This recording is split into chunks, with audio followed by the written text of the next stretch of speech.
கிருஷ்ண புரஸ்திதா. பக்தி மார்க்கங்கிறது ஒண்ணுதான் நம்மளை காப்பாத்துறது. அந்த பக்தி மார்க்கத்தை சொல்றார்.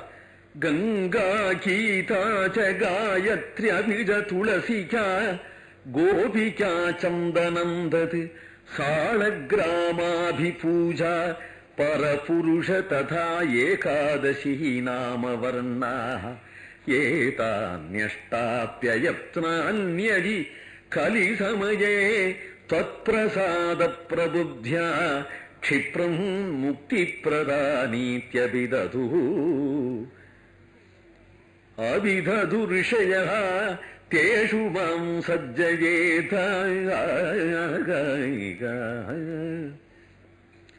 தேவர்ஷீணாம் பித்ருணாம் அபி ச அபி ந புனர்ணீ கிங்கரோ வாச பூமன் யோசௌ சர்வாத்மனா த்வாம் சரணமுபஜதாः சர்வக்ருத்யானி ஹித்வா தஸ்யோத்பன்னம் விகர்மாப்யகிலமபனுதஸ்யேவ சித்தஸ்திதஸ்த்வம் தன்மே பாபோத்ததாபானி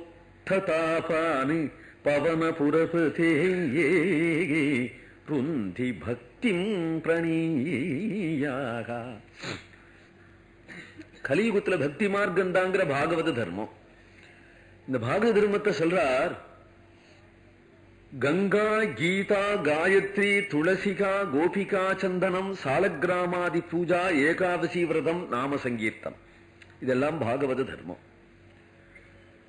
கங்கை ஸ்மரண மாத்திரத்தினாலே நம்மளை பாவனமாக்கி விடுறா. ஸ்ரீரங்கம் குருவாயூர் முதலியதான கஷேத்திரங்கள், கங்கா காவேரி முதலிய தீர்த்தங்கள், பாபம் போகணும் இல்லையா? புத்திபூர்வமா இவன் பிராயச்சித்தம் பண்ணிக்க மாட்டான், ஏன்னா அத நம்பிக்கை இல்லை. அப்படி இவன் பாபம் பொத்துன்னு விழணும், தானா போகணும். இந்த தானா போகணுமானா எதிர்ச்சையா ஒரு சான்ஸ் அப்படி நேரணும். நேரணா அப்படிங்கும் பொழுது இவனுக்கு ஏதோ இப்படி பாத்திராகி இப்படிக்கணும். கடைசியில் பார்த்தா ஸ்ரீரங்கத்துல வீடு கிடைச்சது, இங்கதான் உத்தியோகம் ஒரு மாசம்னு ஒரு வருஷம்னு போட்டா இங்க வந்து தங்கினா காவேரி தோயம் ஆசித்ய. ஒரு நாள் காவேரி ஸ்நானத்துக்கு போகல, ஆனா காவேரி இவன் மேல காத்து அடிக்கிறான். காவேரி தோயம் ஆசித்ய வாதோ எத்திர பிரவர்த்ததே தத் தேசவாசினாம் முக்திகி கிமு தீர வாசினாம் என்று காவேரி தீரத்திலேயே இவன் வாசம் பண்றாப்புல ஆச்சு. உடனே இவன் இடத்துல கொஞ்சம் கிளீன் ஆயிடுது, இவன் இடத்துல உள்ள பாபங்கள் எல்லாம் போயிடுது. அப்புறம் இவனுக்கு எங்கேயோ போய் ஆகணும். இப்படி போகிற பாதையில எங்கேயோ மேலூருக்கோ எங்கேயோ ஒரு காரணார்த்தமா இவனுக்கு போய் ஆகணும். போகணுங்கும் பொழுது ஸ்ரீரங்கம் பார்டர் தாண்டி தான் போகணும். ஸ்ரீரங்கம் பார்டர் தாண்டி போகணுங்கும் பொழுது சைக்கிள்லயோ ட்ரெயின்லயோ பஸ்லயோ இவன் போகும் பொழுது இவனுக்கு ஸ்ரீரங்க மகாத்மியம் தெரியாது, ரங்கநாதன் அங்க படுத்துருக்கான்னு தெரியாது. ஏதோ ஸ்ரீரங்கத்துக்கு போனா கரிகாய் நன்னா கிடைக்குன்னு சொல்றா. கால வேளையில கரிகா வாங்கணும்னு நினைச்சிட்டு போனா. கொஞ்சம் கௌரவமா சொல்லிட்டேன், வேற விதமா சொல்லிருக்கு. சாதோததி சங்கமவாஞ்சயாவா அப்படிலாம் வேற சொல்லிருக்கு. தப்பு தண்டா எண்ணத்தோட போயிருந்தா கூட அப்படின்னு சொல்றது. அந்த வழி அப்படி போறதுக்குள்ள, அந்த வழியா போறதுக்குள்ள என்ன பண்ணுவானா, கஷேத்திரத்துக்குள்ள புகுந்தானோ இல்லையோ சர்வ பாபமும் போயிடுது. இப்படி காப்பாத்தினால் வழிய வேற கதி இல்லை, இப்படி காப்பாத்தினால் வழிய வேற கதி இல்லை. அப்படி கங்கையோ காவேரியோ புண்ணிய தீர்த்தங்களோ புண்ணிய கஷேத்திரங்களோ 4 வேதமும் அத்தியனம் பண்ணாதான் இருந்தது ஒரு காலத்துல. அப்புறம் ஒரு வேதம் அத்தியனம் பண்ணா போரும் இருந்தது. அப்புறம் ஏதோ புருஷ சூக்தம் ருத்ரன் சொன்னா போரும் இருந்தது. அது போக காயத்ரியாவது சொல்லுடா அப்படிங்கிற நிலையில காப்பாத்துறேங்கிறதான். துளசி மாலை கழுத்துல ஒரு துளசி மாலை போட்டுனுட்டானால் சர்வ பாபங்களும் நிவர்த்தி ஆயிடுறது. பத்ம புராணத்துல சொல்லப்படுறது, ஒரு வேட்டையாடிண்டே பல மிருகங்களை அடித்து சாப்பிடக்கூடிய ஒரு துஷ்டன், மகாபாபங்களை செய்தவன், ஜீவகாருண்யமே இல்லாதவன், கொலகாரன். திடீர்னு வந்தா அன்னைக்கு என்னவோ வேட்டையாடும் பொழுது ஒன்னும் கிடைக்கல, ஆகாரத்தினாலே களைச்சு சளைச்சு கடைசியில மயக்கம் கீழே செத்து போயிட்டான். செத்து போன பிரேதத்தை கழுகு கையால காலால கீறினதுனால எத்தியில் அவனுக்கு ஊர்த குன்றம் போட்டது மாதிரி இருந்தது. கீழே வீழ்ந்து கிடக்கும் பொழுதே ஒரே பட்டு போன துளசி கட்டை இருந்தது, அதுல அவன் பிரேதம் பட்டுது. யமதூதாள் வந்தா, இந்த ஜீவனை தொடக்கூடாது, இந்த ஜீவன் குருவாயூரப்பனை சேர்ந்தவன் என்று சொல்லிட்டு வேண்டும். இப்படி புத்தி பூர்வமா நேரல, அவனுக்கு ஒரே ஒரு துளசி கட்டை அவன் மேல பட்டு இருந்தது. காக்கா கழுகு கீறி அவன் நெத்தியில ஊர்த குன்ற இருந்துதானா? அப்போ பக்தியோட கோபிச்சந்தனம் இட்டுக்கிறவனோ கழுத்துல துளசி மாலை போட்டுக்கிற பாகவதனை பத்தி கேட்பானே. அதனால சொல்றார், துளசிக்கா கோபிக்கா சந்தனம் ததி சாலக்கிராமாதி பூஜா. பாகவத தர்மத்துல நித்தியப்படி சாலக்கிராம பூஜை பண்ணணும். அதுக்கு தகுதி இல்லைன்னு சொன்னா தீர்த்தம் வாங்கிட்டா கூட போறோம். கோவிலுக்கு போனா சாலக்கிராம தீர்த்தம் தான் கொடுப்பா. பகவானுக்கு நித்திய அபிஷேகம் கிடையாது. நித்திய அபிஷேகம் சாலக்கிராமத்துக்கு தான். அதனால கோவில், விஷ்ணு கோவிலுக்கு போனா நிச்சயம் தீர்த்தம் கிடைக்கும். அந்த தீர்த்தம் ஸ்வயம்புவான சாலக்கிராம தீர்த்தமாச்சே. அந்த தீர்த்தத்தை நம்ம அறியாம நம்ம வாங்கினுட்டா கூட, நம்ம மேல இப்படி புரோட்சிச்சு ஒரு பிந்து நம்ம மேல விழுந்துட்டா கூட பாபங்கள்லாம் போயிடும்.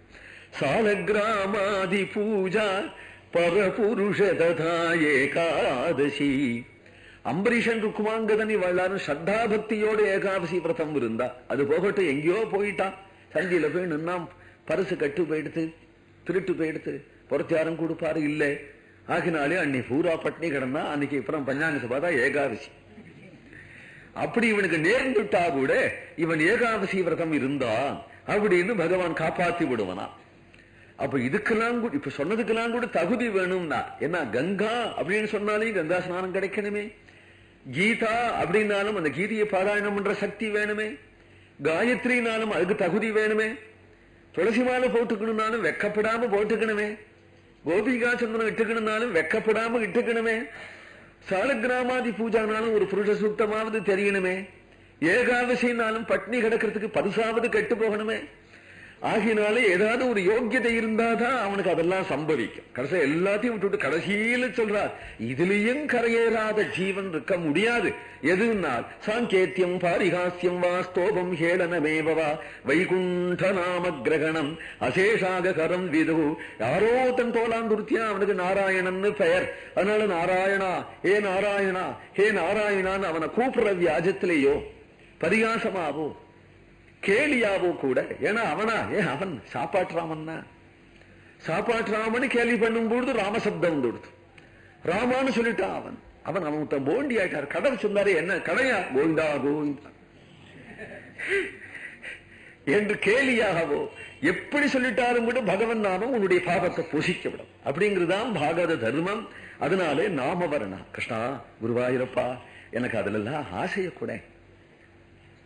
எனக்கு ஹரிபாத தீர்த்தம் கோவில்ல வாங்கிக்கணும்.